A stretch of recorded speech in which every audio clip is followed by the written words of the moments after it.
mahasiswa jurusan IT di kampus swasta ternama di Jakarta.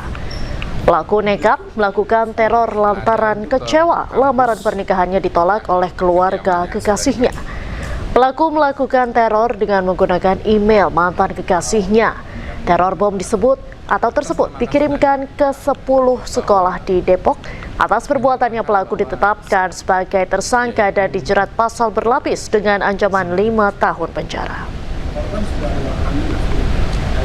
Dalam rangkaian penyidikan tersebut mengungkap bahwa kita meyakini pelaku penteror tersebut adalah saudara H dari penyelidikan ataupun penyidikan yang kita dapati handset atau device yang ada di rumah bersangkutan. Yang kita juga berhasil patahkan bahwa walaupun isi email tersebut menyatakan bahwa saudari Kamila sebagai pengirimnya ataupun pengirim tersebut atas nama saudari Kamila, tapi kita berhasil patahkan bahwa memang dari hasil penyidikan bahwa memang bukan yang bersangkutan atau saudari Kamila yang mengirimkan. Kita ke informasi selanjutnya, pemirsa. Rapat konsultasi syariah pengurus besar Nahdlatul Ulama PBNU bersama Mustasyar PBNU di Pondok Pesantren Lirboyo, Kota Kediri, Jawa Timur. Secara mufakat, PBNU putuskan penyelenggaraan Muktamar ke-35 Nahdlatul Ulama dalam waktu secepat-cepatnya.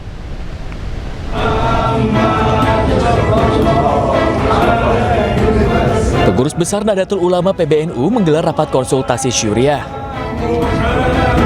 Acara yang bertempat di Pondok Pesantren Lirboyo, Kota Kediri, Jawa Timur dihadiri oleh Ketua Umum PBNU Kiai Yahya Khalil Stakuf dan Rais Am PBNU Kiai Miftahul Akyar. Pertemuan ini menghasilkan keputusan PBNU akan menyelenggarakan Muktamar ke-35 Nahdlatul Ulama dalam waktu secepatnya. Keputusan tersebut diambil setelah mencermati dinamika internal PBNU yang dinilai terus mengalami eskalasi sejak munculnya perbedaan pandangan terkait kepemimpinan organisasi. Hasil pertemuan pada hari ini memutuskan kesepakatan seperti berikut ini. Muktamar ke-35 Nahdlatul Ulama akan diselenggarakan dalam waktu secepat-cepatnya dan penyelenggaraannya diserahkan kepada PBNU, dalam hal ini Rois Am dan Ketua Umum yang menjadi mandataris Muktamar Lampung, dengan melibatkan mustasyar, sesepuh NU, pengasuh pesantren di dalam menentukan waktu, tempat, dan kepanitiaan. Rapat konsultasi syuriah PBNU dengan Mustasyar PBNU menegaskan komitmen para ulama untuk mengedepankan musyawarah dan persatuan sebagai fondasi utama dalam menyelesaikan dinamika internal organisasi. Dari Kota Kediri, Jawa Timur, Afnan Subagio, A-News melaporkan. Selamat malam rekan-rekan, kita terlebih dahulu ke Salam Pulungan. Salam, bagaimana suasana malam ini di Jakarta Night Festival di Bundaran HI? Ya, Diandra dan juga pemirsa, beginilah situasi terkini dari Bundaran Hotel Indonesia, di mana saat ini antusias masyarakat, kalau kita lihat situasinya semakin malam ini justru semakin ramai didatangi masyarakat yang ingin menikmati berbagai pertunjukan cahaya spektakuler atau di Jakarta Light Festival 2025. Nah, di sini masyarakat ini bisa menyusuri area Bundaran HI dengan hiasan beragam ornamen lampu bertema Natal dan juga Tahun Baru, mulai dari pohon Natal berukuran besar, kemudian juga ada terowongan lampu warna-warni, boneka salju, sampai instalasi lampu ataupun juga cahaya yang menghiasi pepohonan di sepanjang jalur protokol di Bundaran HI ini. Tak sedikit juga ya, kalau terlihat di layar kaca, ini masyarakat memanfaatkan momen ini dengan mengabadikannya lewat foto dan juga video yang instagramable, karena di sini banyak sekali spot-spot yang bisa kita kulik untuk bisa diabadikan lebih lanjut sambil menikmati suasana malam di pusat ibu kota. Nah, Diandra dan juga pemirsa, mungkin kita akan coba langsung berbincang di sini bersama dengan sejumlah warga ya. Halo, selamat malam Kak. Dengan Kakak siapa namanya Kak? Hai, malam. Dengan Kak siapa namanya Kak? Dengan Tami. Kak Tami, ini Kak Tami kesini sama siapa aja dan datang dari mana ini Kak? Sama teman. Deket sih dari Cibubur. Dari Cibubur. Ini tanggapannya seperti apa nih Kak? Melihat dari Jakarta Lake Festival di sini, ini suasananya ramai. Kalau dari Kakak sendiri, tanggapannya seperti apa Kak? Sebenarnya ini positif banget untuk UMKM juga karena banyak pedagang-pedagang. Kebetulan kami juga masih bekerja di sini, jadi ada banyak turis, ada banyak juga wisatawan datang, jadi tambah ramai. Jadi nggak cuma di luar kota aja, di Jakarta juga masih ramai. Dan yang pasti aman, jadi datanglah ke Jakarta. Oke. Ini kalau Kakak sendiri di sini udah foto di tempat spot-spotnya mana aja nih Kak? Sebenarnya sekalian pulang karena tadi ngantor, jadi semuanya bagus. Selain di sini juga ada di Karet, itu juga bagus di bawah halte JPO. Jadi semua sudut Jakarta itu bagus.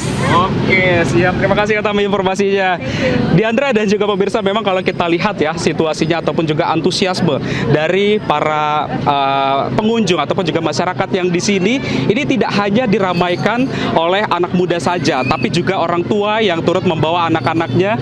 Ini bisa mengenalkan bagaimana keindahan cahaya instrumen dari cahaya-cahaya yang dipancarkan di sini. Tidak hanya di tempat kami melaporkan, tapi juga di setiap sudut di sepanjang jalan yang ada di protokol ibu kota ini bisa menjadi alternatif hiburan dan juga liburan bagi pemirsa yang tidak pergi keluar kota, namun juga ini bisa menghemat biaya tentunya ya dengan datang ke Bundaran HI.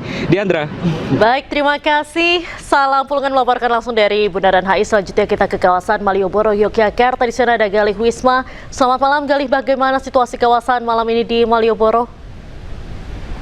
Baik, selamat malam Diandra, pemirsa. Malam hari ini saya melaporkan langsung di kawasan Malioboro, Kota Yogyakarta, di mana di momen libur Natal dan Tahun Baru kali ini Kota Yogyakarta masih menjadi favorit bagi wisatawan yang datang dari berbagai daerah untuk menghabiskan masa liburannya ini untuk berwisata di Kota Yogyakarta ini. Memang momen libur Natal kali ini juga berbarengan dengan sekolah, sehingga banyak sekali ribuan wisatawan berdatangan ke Kota Yogyakarta ini. Dan diprediksi memang di setiap harinya di kawasan Malioboro ini akan mencapai 100.000 pengunjung di setiap harinya.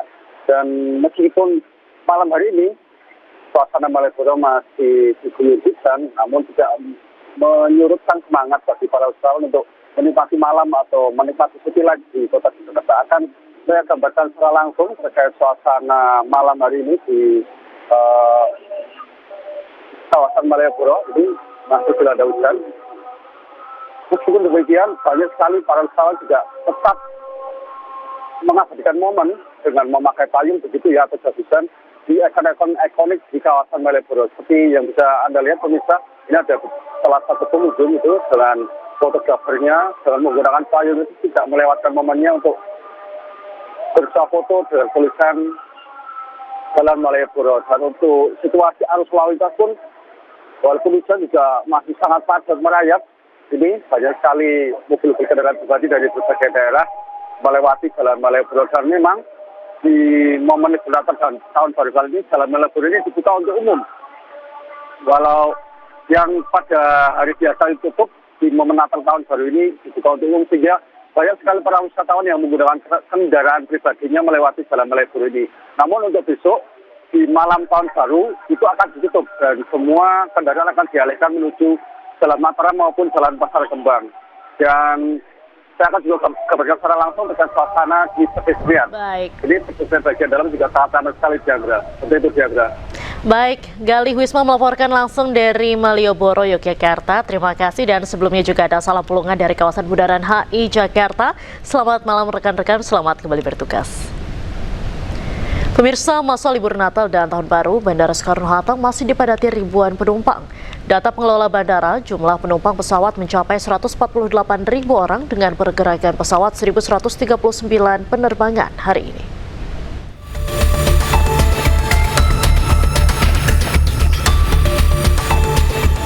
H+1 Natal, Bandara Soekarno-Hatta masih dipadati ribuan penumpang. Antrian penumpang juga terlihat di counter check-in penerbangan domestik. Kebanyakan penumpang memilih untuk terbang hari ini karena sudah mendapatkan libur. Pengelola Bandara Soekarno-Hatta mencatat tren peningkatan jumlah penumpang mulai menurun karena puncak arus libur Natal sudah terjadi 4 hari lalu.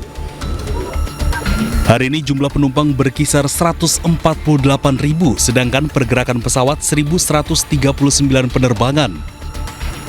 Sementara tujuan favorit masih didominasi rute Bali, Medan, Makassar, Surabaya, dan Yogyakarta. Pengelola Bandara Soekarno-Hatta memprediksi puncak arus libur Nataru gelombang kedua akan terjadi pada 28 Desember seiring banyak yang melakukan cuti akhir tahun. Dari Tangerang, Banten, Hasnugara, iNews melaporkan. Ke informasi mancanegara pemirsa, seorang warga Palestina ditabrak oleh tentara cadangan Israel saat tengah melaksanakan sholat. Hal ini menunjukkan kekerasan terhadap warga Palestina masih terus terjadi.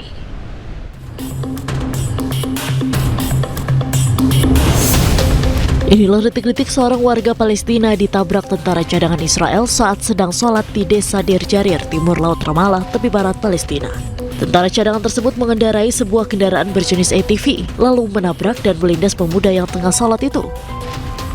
Menanggapi kejadian tersebut, militer Israel IDF menyatakan telah memberhentikan tentara cadangan yang terlibat. IDF mengklaim pelaku telah melampaui kewenangannya saat melakukan tindakan tersebut. Kekerasan terhadap warga Palestina juga terjadi di Yerusalem. Seorang warga Palestina dikeroyok oleh sekelompok tentara Israel. Tentara Israel pun akhirnya menahan pria tersebut setelah menembak dan melukainya di kota Bir Nabala, Yerusalem.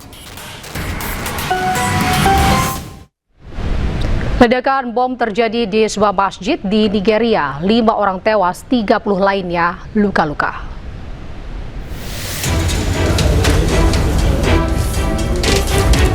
Ledakan bom mengguncang sebuah masjid di Gamboru, sebuah kota di negara bagian Borno, Nigeria Timur Laut. 5 orang tewas dan 30 orang lainnya luka-luka, serta menyebabkan penutupan pasar di sekitarnya. Kerusakan terlihat pada interior masjid Gamboru dengan sejadah dan sepatu berserakan di luar, sementara warga setempat memblokir sebagian jalan di dekat lokasi kejadian. Saksi mata mengatakan ledakan terjadi saat orang-orang sedang bersiap untuk sholat. Suara keras diikuti debu yang bertebaran membuat orang yang berada di lokasi berlari menyelamatkan diri. Menurut laporan, belum ada kelompok yang mengaku bertanggung jawab atas serangan tersebut.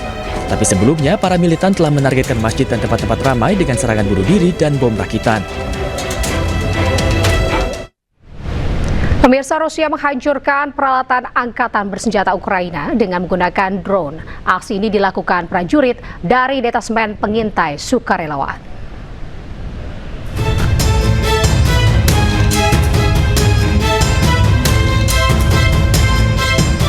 Para prajurit dari Detasemen Pengintai Sukarelawan Alania menghancurkan peralatan angkatan bersenjata Ukraina di wilayah Zaporizhzhia menggunakan drone. Seorang operator drone mengarahkan kendaraan udara tak berawak ke arah truk militer sebelum meledakannya dan membuat kendaraan tersebut dilalap api dan hancur menjadi puing-puing. Seorang anggota militer mengatakan bahwa setiap serangan yang berhasil memicu reaksi emosional yang kuat di antara anggota unit tersebut. Detasemen Pengintai Sukarelawan Alania dibentuk untuk melaksanakan misi tempur di wilayah Zaporizhzhia. Moskow melancarkan serangan militer di Ukraina pada akhir Februari 2022 lalu.